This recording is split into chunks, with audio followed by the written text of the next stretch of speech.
वादा था कि हवाई चप्पल वालों को हवाई जहाज की सैर कराई जाएगी। आलम यह है सर कि बाटा कंपनी का जूता पहनने वाला भी आज हवाई जहाज की टिकट नहीं खरीद पा रहा है। हमें इस देश में एयर यात्रा को लग्जरी ट्रैवल नहीं बताना सर, आम ट्रैवल बनाना है, जैसे कि ट्रेन का है। एक साधारण सी पानी की बोतल जो 20 रुपए की बाजार में मिलती है, वो एयरपोर्ट के भीतर जाकर फूड आउटलेट पे 100 रुपए की मिलती है। 1 केजी अगर एक्सेस बैगेज हो जाए तो फ्लाइट आपसे हजारों रुपए का किराया वसूलती है, लेकिन कई घंटों के डिले के लिए क्या फ्लाइट हमें कॉम्पनसेट करती है? जो हाल है बस अड्डों का, वही तस्वीर आती है एयरपोर्ट से।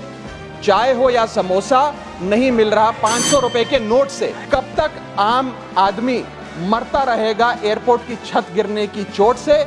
जनता की मुश्किलें तो पल भर में मिट जाएं अगर सरकार को फुर्सत मिल जाए चुनाव या वोट से। मैं इस देश के आम हवाई यात्री का दर्द आप सबके सामने रखना चाहूंगा। सर, वादा था कि हवाई चप्पल वालों को हवाई जहाज की सैर कराई जाएगी।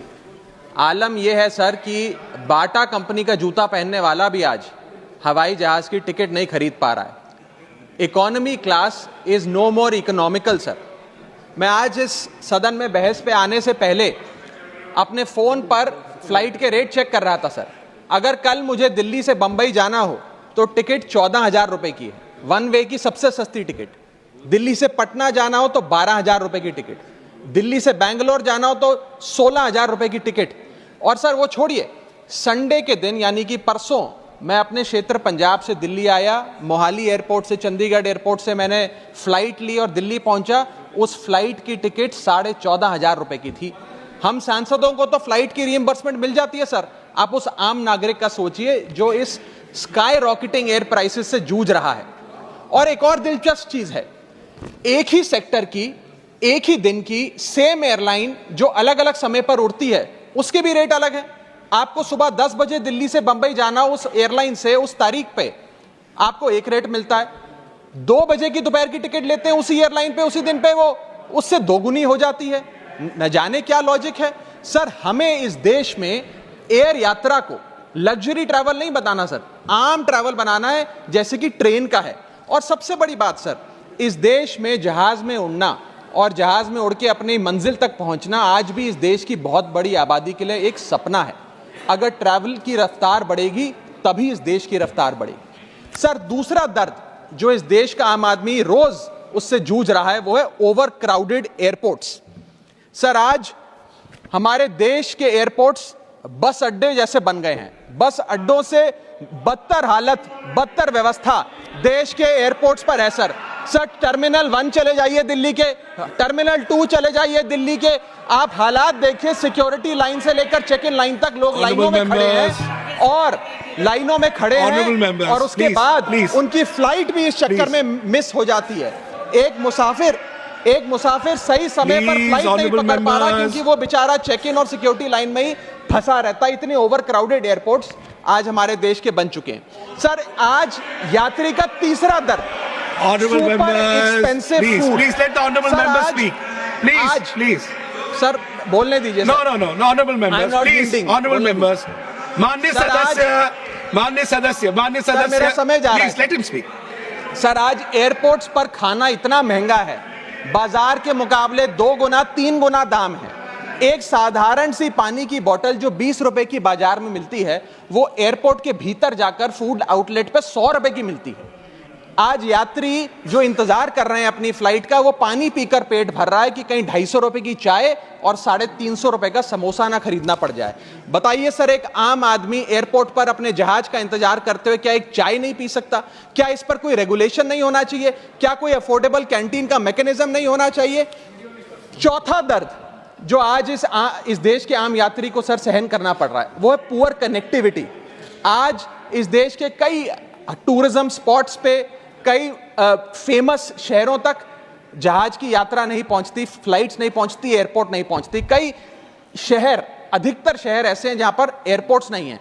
इंसान को जहाज लेकर, जहाज से उतरकर कई घंटों का बस का और गाड़ी का सफर तय कर अपनी मंजिल पे पहुंचना पड़ता है। सर, सरकार ने कहा कि मालदीव्स मत जाओ, लक्षद्वीप जाओ छुट्टी मनाने। मैं आपको आज का रेट बता रहा हूं सर, अगर आज मुझे दिल्ली से मालदीव जाना हो तो 17,000 रुपए की फ्लाइट है, लेकिन दिल्ली से लक्षद्वीप जाना हो तो 25,000 रुपए की फ्लाइट है सर।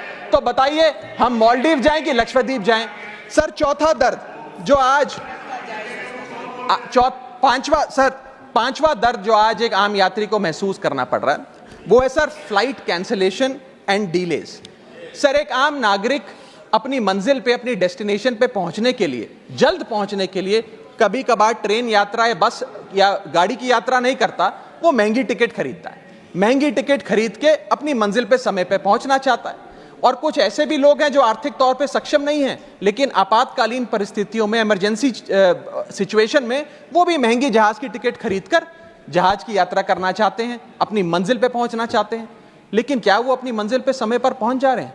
निर्धारित समय से 3 से 4 घंटे लेट आज जहाज चलते हैं, और खास तौर पे छोटे शहरों के जो एयरपोर्ट्स हैं वहां पर तो मैक्सिमम डिलेज देखे गए हैं सर 1 केजी अगर एक्सेस बैगेज हो जाए तो फ्लाइट आपसे हजारों रुपए का किराया वसूलती है, लेकिन कई घंटों के डिले के लिए क्या फ्लाइट हमें कॉम्पनसेट करती है? मैं आज माननीय मंत्री जी को कहना चाहूंगा कि कुछ ऐसा मैकेनिज्म बनाए कि हर घंटे के फ्लाइट के डिले के लिए एयरलाइन आम यात्री को कॉम्पनसेट करे, उसकी जेब में पैसा डाले। इसी के साथ साथ हर महीने एक चार्ट जारी होना चाहिए कि किस सेक्टर की कौन सी एयरलाइन ने कितने घंटे का डिले, किस सेक्टर की कौन सी एयरलाइन ने कितने घंटे का डिले यात्रियों को दिया। और इसी के साथ साथ सर छठा दर्द जो आज के भारत देश के आम यात्री को महसूस करना पड़ रहा है सर, वो है लैक ऑफ अफोर्डेबल ऑप्शंस। जो अभी मेरे साथी भी बात कर रहे थे कि इस देश में 90% एयर ट्रैवल 2 एयरलाइंस के पास है, 90% मार्केट शेयर 2 एयरलाइंस के पास है। यानी कि एक हमने कार्टेल क्रिएट कर दिया, डुओपोली क्रिएट कर दी, यानी कि वो मन चाहे दाम पे मन चाहे सर्विसेज देंगे, क्योंकि कोई कंपटीशन ही नहीं है, कोई प्रतिस्पर्धा नहीं है। Point of order. I'll have to take a point of order. One second. Bharat सरकार Point of order. Yes. न जाने सर, मैं तो एयरलाइन का बोल रहा हूं तो भी पेट में दर्द हो रहा है। और इतनी विशाल जनसंख्या वाले देश में मात्र 2 ही कंपनियां हमारा पूरा एविएशन सेक्टर चला रही हैं। सर सरकार लाई एक स्कीम जिसका नाम था उड़ान, जिसका फुल फॉर्म है उड़े देश का आम नागरिक। पर कैसे उड़े? ना फ्लाइट के उड़ने के ऑप्शन है, ना अफोर्डेबल टिकट है, ना फ्लाइट सही समय पर चलती है, तो कहां उड़े, कैसे उड़े? और सबसे बड़ी बात सर, जब से ये उड़ान स्कीम आई है एक धारणा एविएशन सेक्टर में बनी हुई है कि जैसे ये स्कीम लागू हुई 2 एयरलाइन बंद हो गई, जेट एयरवेज और गो एयर, और तीसरी स्पाइस जेट बंद होने की कगार पे खड़ी है। तो अब लोग ये भी कहने लग गए हैं कि शायद उड़ान स्कीम एक बहुत बड़ा अपशगुन थी। और इसी के चलते आज हमारा देश का आम नागरिक प्लेन से वापस ट्रेन पे जा रहा है। कहीं है लंबी लाइनें, कहीं चेक इन से पहले काउंटर बंद, कहीं स्लो चल रहा है सर्वर, कहीं इंटरनेट है मंद। महंगी टिकट के बाद भी यात्रा की कोई गारंटी नहीं, आपका सामान चाहे टूटे चाहे फूटे कोई वारंटी नहीं। जो हाल है बस अड्डों का वही तस्वीर आती है एयरपोर्ट से। चाय हो या समोसा नहीं मिल रहा 500 रुपए के नोट से। रोज फ्लाइटें रद्द हो रही हैं धमकी बम विस्फोट से। आखिरी में सर, कब तक आम आदमी मरता रहेगा एयरपोर्ट की छत गिरने की चोट से?